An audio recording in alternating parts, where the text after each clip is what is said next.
Hello.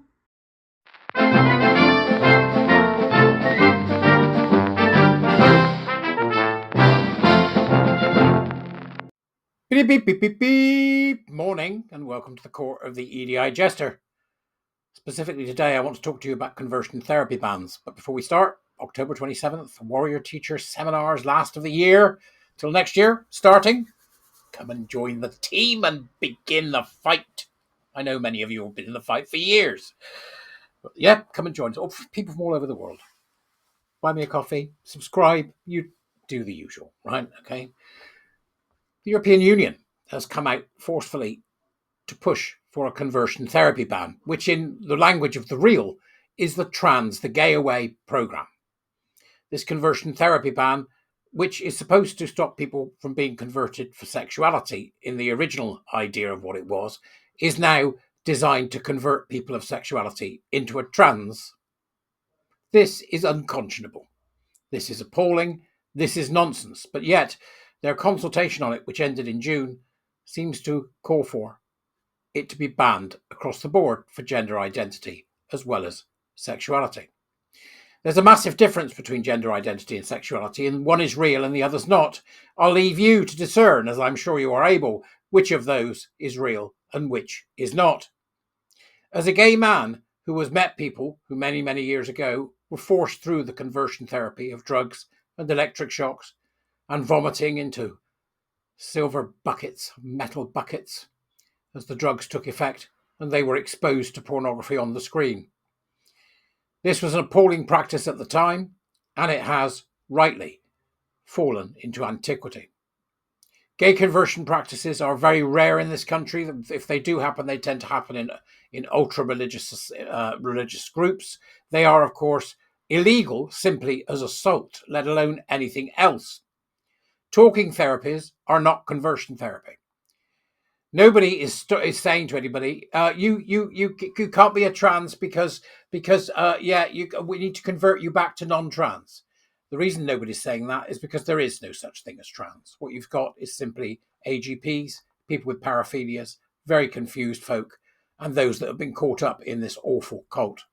You know it, I know it, the European Union knows it, yet still they push ahead.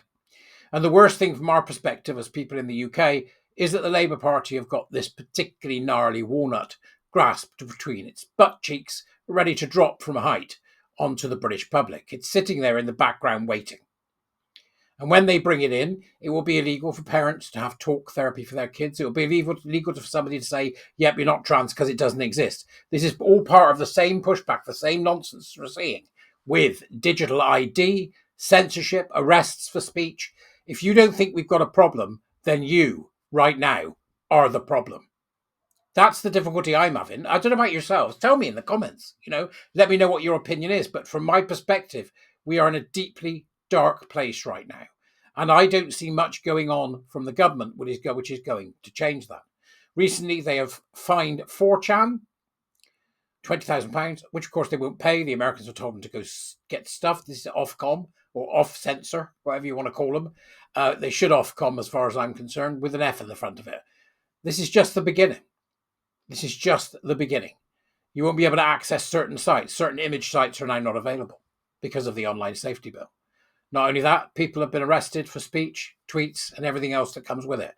There doesn't seem to be anything that the government will take on board, considering the amount of public pushback we're seeing on these issues. However, there is some sun on the horizon, which is that the Quran burning incident has been overturned, with the judge firmly stating we don't have blasphemy laws, and if they don't like it, they can lump it. This is the attitude that we need to take. But when it comes to the conversion therapy bill, if that passes, it will force into law the conversion therapy of proto-gay youth and perhaps gay adults into the sausage grinding machine of trans that we know so well. I don't have any easy answers to this, I really don't, except to keep having the conversations one person at a time. The problem is what the government is intent on doing is preventing those conversations happening at all. You can let me know what you think in the comments, but if you're not now fighting for free speech above all else, if you're not now fighting for reality above all else, if you're not now fighting for truth, science, the Enlightenment above all else, then I don't know what you're up to. So I hope that you, like me, will feel heartened by the win in the Quran book burning case, but will recognise the seriousness of the situation we now find ourselves in. It's gone far beyond gender, hasn't it? Far beyond. We're now seeing the reality of this totalising belief system and the dreadful ideas that are coming from so-called progressives, who are in fact just as barbaric as the countries like Iraq, where you're forced to transition if you're gay or face the death penalty. Where do we go from here? Your guess is as good as mine, but I think it's something we need to start thinking about.